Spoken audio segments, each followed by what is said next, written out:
Sabadi, mesdames, messieurs, merci de nous rejoindre pour cette édition en français de la télévision nationale Lao.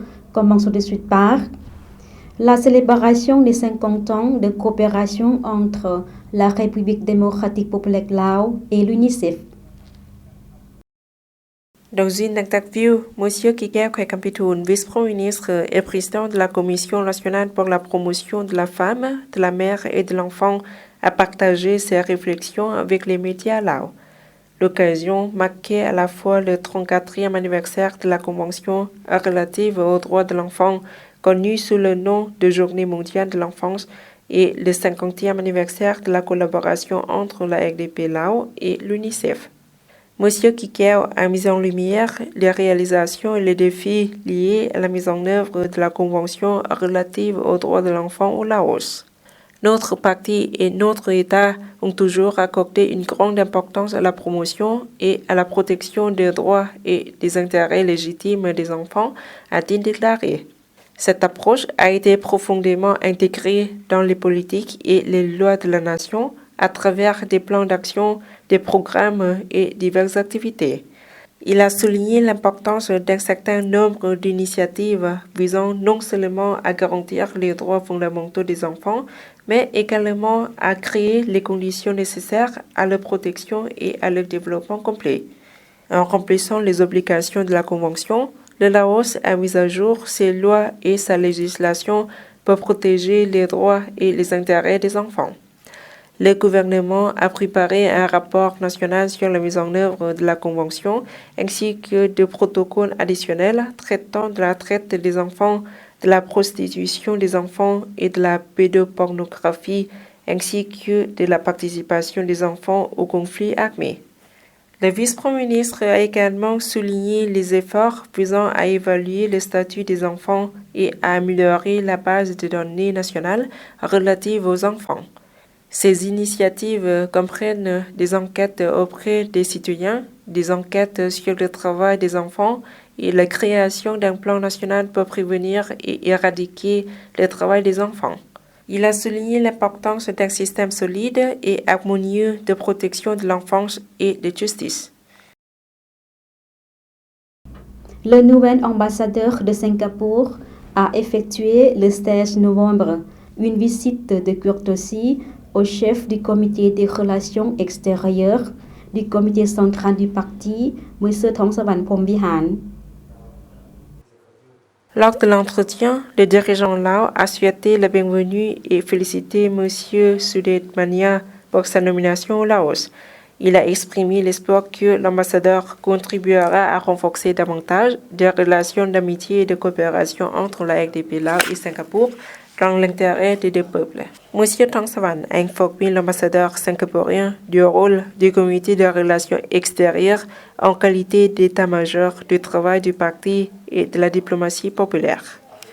Les deux partis ont hautement apprécié les relations d'amitié et de coopération entre Singapour et le Laos et ont attendu avec impatience la célébration du 50e anniversaire de l'établissement des relations diplomatiques en 2024 entre les deux pays. Ils ont également discuté du renforcement de la coopération dans divers domaines. L'ambassadeur singapourien a réaffirmé le soutien de Singapour à la présidence de l'ASEAN par la RDP Lao en 2024. L'ambassadeur de Singapour attend avec impatience de poursuivre les échanges avec le comité des relations extérieures du comité central du parti. Le gouvernement se concentre sur le développement du commerce électronique pour renforcer les PME.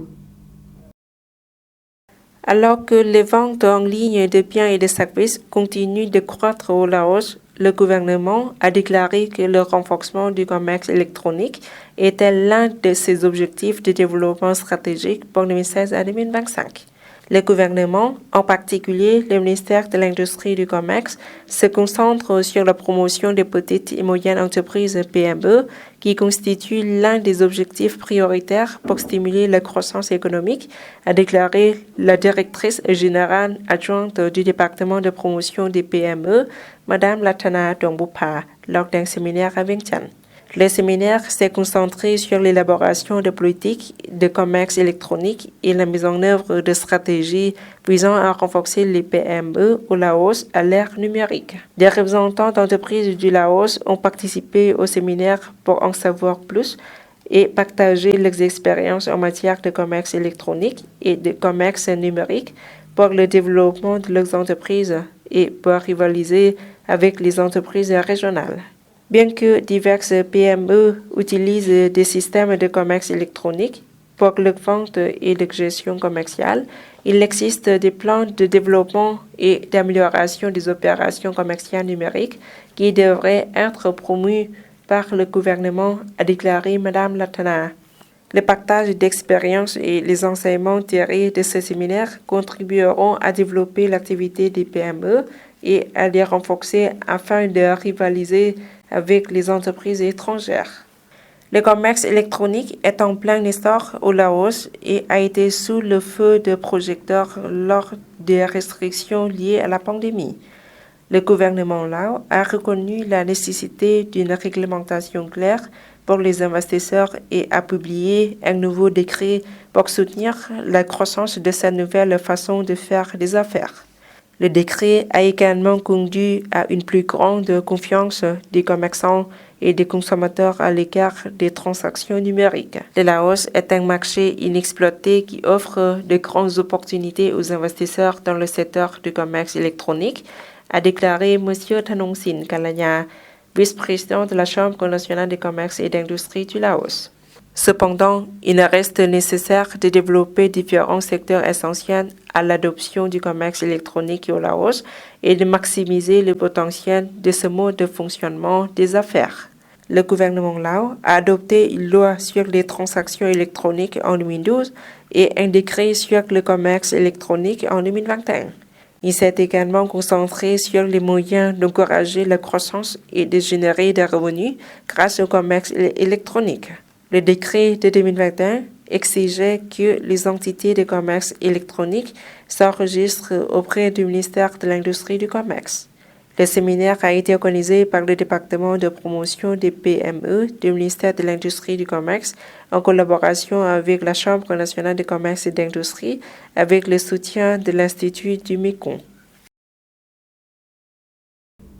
Les membres de l'Académie russe de danse et les danseuses en Thaïlande ont présenté jeudi un spectacle de ballet captivant à Vientiane. Les danseurs, parmi lesquels de nombreux jeunes, ont ravi le public qui a assisté au spectacle au Collège national des arts. Le spectacle a été co-organisé par le Centre scientifique et culturel russe au Laos et le ministère lao de l'Information, de la Culture et du Tourisme. Le public ravi a montré son appréciation pour ce spectacle inhabituel et applaudi avec enthousiasme les danseurs qui ont interprété Maroussi, le conte d'hiver, la Grande Russie, une danse cosaque et d'autres danses. L'ambassadeur de Russie au Laos, M. Vladimir Kalinin, était présent à l'événement aux côtés du chef du Centre scientifique et culturel russe au Laos et du conseiller à l'ambassade de Russie, M. Alexander Laskov, et d'autres responsables. M. Laskov a déclaré que les arts étaient un moyen de rapprocher les gens, de créer des liens d'amitié et d'inspirer la jeune génération à participer à des activités artistiques et créatives. Les membres de l'Académie russe de danse Katusa et Losinka ont déjà remporté des grands prix lors de concours et festivals internationaux de danse en Asie et en Europe. Le spectacle de jeunes danseurs russes contribuera à relancer la coopération de longue date entre la Russie et le Laos dans le domaine de la culture et des arts, a déclaré M. Laskov.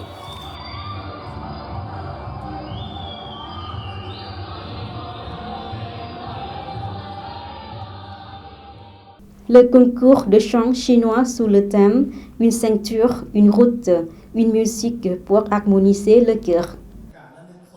Ce concours est organisé le 18 novembre par le Centre culturel chinois au Laos en collaboration avec le Centre de commandement et de contrôle des chemins de fer Laos-Chine à Vientiane, le Centre de gestion et de maintenance des chemins de fer Laos-Chine à Luang Prabang l'école Lyoto à Vientiane et la faculté des lettres de l'Université nationale du Laos.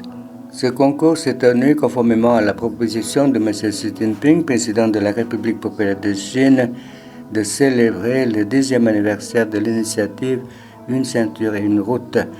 Au cours des 10 années passées, le Laos et la Chine ont promu la création de cette initiative de qualité et de résultats très importants. Le concours est divisé en 4 tours. Le premier tour de sélection consiste à envoyer des œuvres pour participer et être sélectionné du 3 au 15 novembre. Le deuxième tour de qualification est le demi-finale parmi les 68 participants. 15 candidats seront sélectionnés pour participer au final qui aura lieu le 29 novembre 2023.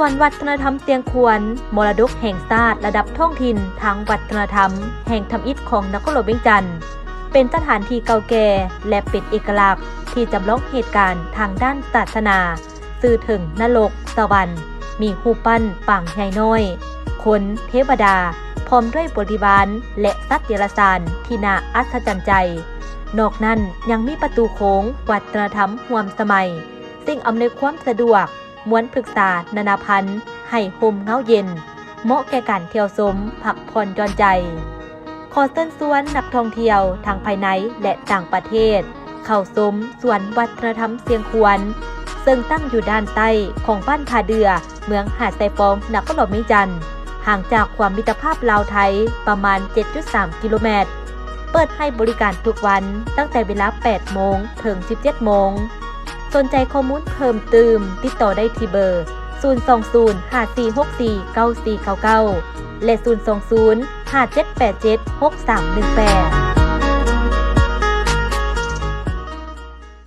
Voilà, c'est la fin de cette édition. Toute l'équipe vous remercie pour votre fidélité. Pour voir ou revoir nos reportages, rendez-vous sur la page internet du journal français de la télévision nationale Lao. Au revoir.